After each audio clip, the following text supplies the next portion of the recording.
Hey. But no, man, you somebody I've watched your trajectory in Hollywood when it comes to the films and the TV shows, and somebody that I just really feel like are doing things the right way out here in Hollywood. So man, that's why I wanted to have you on the platform, brother. Oh man, I appreciate you, bro. Obviously, you know I admire your career. I admire you just as a person, as an individual, man, and obviously we must be doing something right because we always fighting for the same roles. Hey, which was bringing me to that was literally my first point that I was finna bring up. I want everyone to know that Lamorne is my Achilles heel when it comes to Hollywood. But for new girl, it was between me and him. He beat me out for the role. And for Barbershop 3, it was between me and him. He beat me out for the role. Salute to you, brother. Salute to you. Man, thank you, bro. But clearly you working. So you know what I'm saying? I'm doing it. Took me a little, but you know what I always have to keep in mind is that you got to Hollywood before me also. Mm-hmm. Yeah. And time and building relationships, that matters so much when it comes to being able to get work, you know? Right. It's like you keep going to the same casting people. Eventually, they're gonna throw you a bone and go, right. All right. You know. So like, it was so funny about the when they told me about the New Girl audition. They were like, because I thought I had it, and they were like, oh wait, hold on, nigga. Wait a minute, nigga. When I say highly recommended, you came highly recommended from Jonah Hill. I think I want to say or something like Jonah Hill put in a word for me because I'm listening. No, but I was just like, because it wasn't even the Jonah Hill thing. It was your name. When they were like, oh, Justin Hires. And I was like, that's the homie. And I was like, and he's really good. I was sitting there like, because a lot of people that I read against up to that point, I could tell probably weren't necessarily the most fit for the job. Right. But then when they said you were reading for it, I was like, oh, fuck. I was like, oh no. And then, but I'm not sure if you knew this. When I went in and read against you was my last time reading. I had already had 13 auditions up to this point for the same show. I had already had 13. I had been passed on. They brought me back. I had been I read up against you name it. And I was like, okay, I'm not getting this role. And then, okay, I am getting this role. Then I thought I had the role. Then they were like, no, this is one guy they really like. And I was like, oh, man. But I think at that point, it's just one of those, like, it could have very well been a bone thrown. They could have just been like, man, he did read 13. They close, you know? Hey, you earned it, brother. And I'm going to tell you how it went for me, which was I was chilling. I was filming 21 Jump Street down in New Orleans with Jonah Hill and Channing Tatum. My agent hit me up about it, or my manager hit me up about it, and I had to put myself on tape. Right. And for whatever reason, they were still looking for people. I don't know why they were still looking for people because they should have just went with you from the get-go. But but I put myself on tape, and they was like, oh my God, we think he's incredible. So just so happened that was the end of me filming 21 Jump Street. So literally, soon as I landed back in LA, because we were filming at New Orleans, soon as I landed, they had me go to the audition place like the next day. Right. And I did my audition just with the casting director. She thought I was great. Then she brought me in to read with Zoe and the rest of the cast, right? Yeah. And my reading, I ain't gonna lie to you, I was killing. Yeah. That's why they brought you back. Hey, I was killing, bro. And I was feeling good about it. And I was like, damn, man. This me talking, like, damn, man, they did tell me you auditioned. They said, like, Lamorne's auditioned like 10 times. And I was like, damn, man. I said, it's going to really suck when I take this dude role because he done audition. That's what I was thinking, bro. I was like, damn, man. I'm thinking he done auditioned 10 times. I said, this going to really suck. But I'm like, hey, he'll be all right. So I'm going to tell you how they fucked me, though. I'm going to tell you how they played me, bro. When we tested, anybody that don't know, testing is the last audition that you have. That means you get your contract. They show you how much money you gonna be making. Yep. You like, oh shit. So so I'm hyped. Yeah. They told me the showrunner what's her name? Liz? Was it Liz? Yeah, Liz Merriweather. Mm-hmm. Before I go in, they had told me that she sent the note via email or whatever. Don't do any improv. Just only do the lines. Cause of course, you know, I'm doing improv in the audition. So, you know, I'm killing with the improv, you know. Right. So they like only do the lines, no improv. I was like, cool. I go in there first.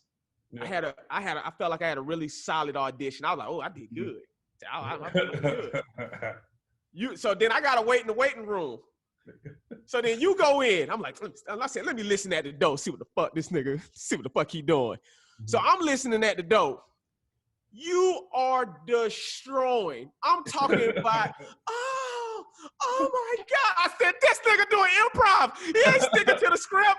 Yo, I was like, I know he's saying shit that ain't part of the script right now.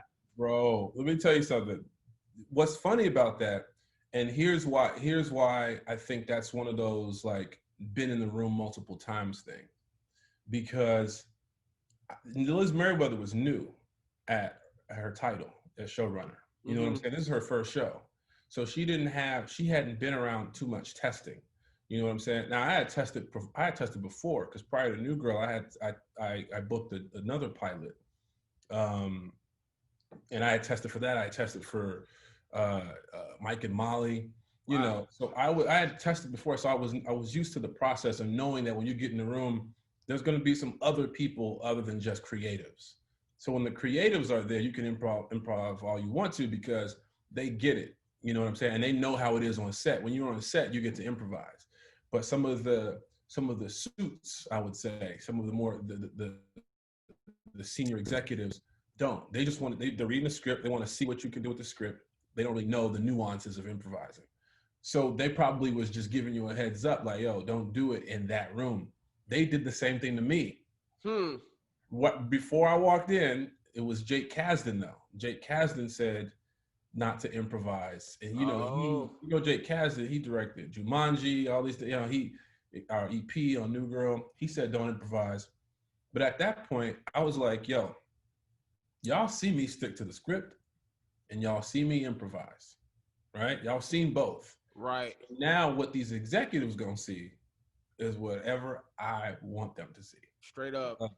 And if they don't cast me based on the fact that I improvised, then now like y'all didn't want me in the first place. Straight up. You know what I'm saying? Because my character didn't really turn around on New Girl until I started improvising. I got on set and it was, hey, stick to the script. I'm like, all right, cool. Then I started improvising a lot more as the seasons went on, and then my character became a favorite character. You know what I'm saying? So, and it really formed who I was on that show. But when I was in that audition, dude, I walked in the room and I remember that in the back of my head, don't improvise. But I just remember, I'm not sure if you remember when I walked in the room, the door was locked. No, I don't remember that part. I was trying to open the door because the door shut right behind you. You walked out, I was waiting. And then they came out, Lamorne, you know, we're ready for you. And I was like, all right, cool, give me 30 seconds. So I like walked around a little loop. Oh, I do remember that. I do remember that. Yep. That's how I do before every read. They said, we're ready for it. I go, cool, give me 20 to 30 seconds. And I just take a little walk and prep myself.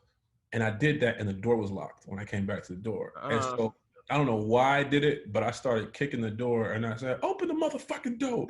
Like real loud. And that once I saw that they laughed at that, I was like, oh, I can improvise. Right. Because they're a lot looser than I thought. And shout out to you, because you went first. Yeah. So I was like, you know what I'm saying? Yeah.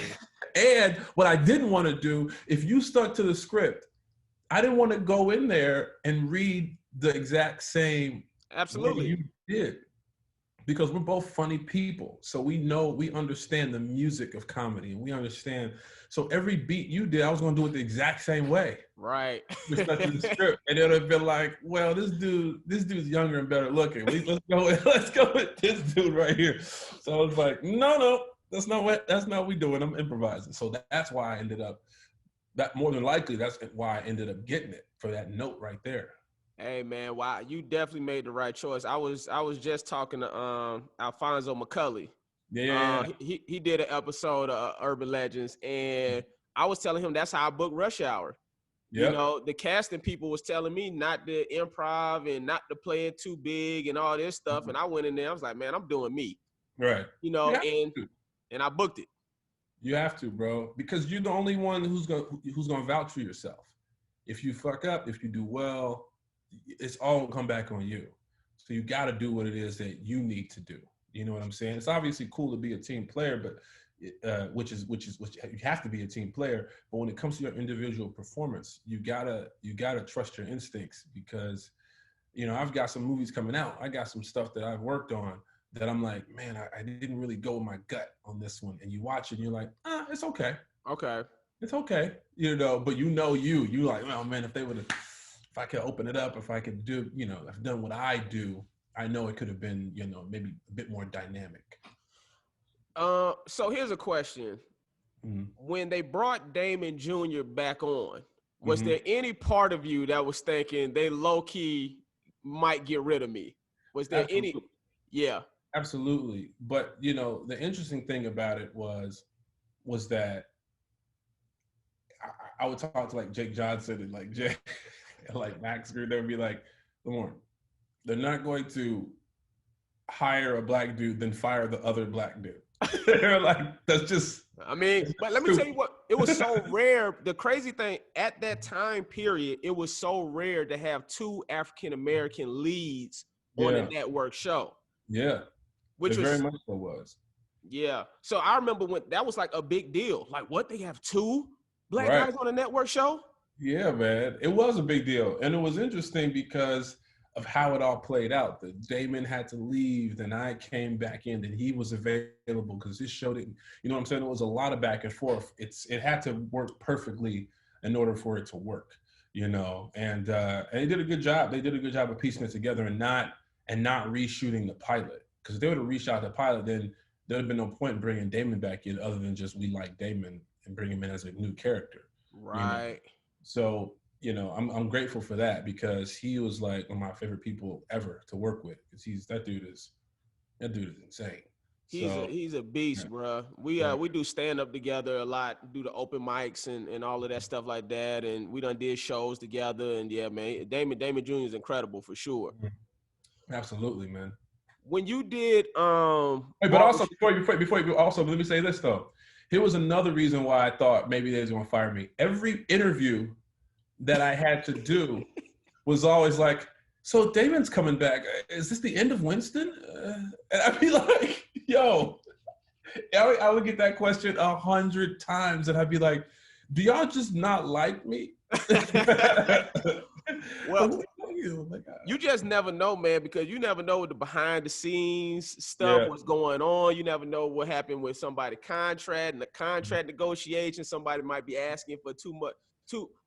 Somebody might be asking for their worth in the network, in the network. Like, no, I don't think so. Right, exactly. See, I get it. You know, that's why I even phrased it the way I did. That's their worth, exactly. Right. So, but when all of that stuff is going on, it's like, well, they're like, well, we'll just go hire somebody. We'll go hire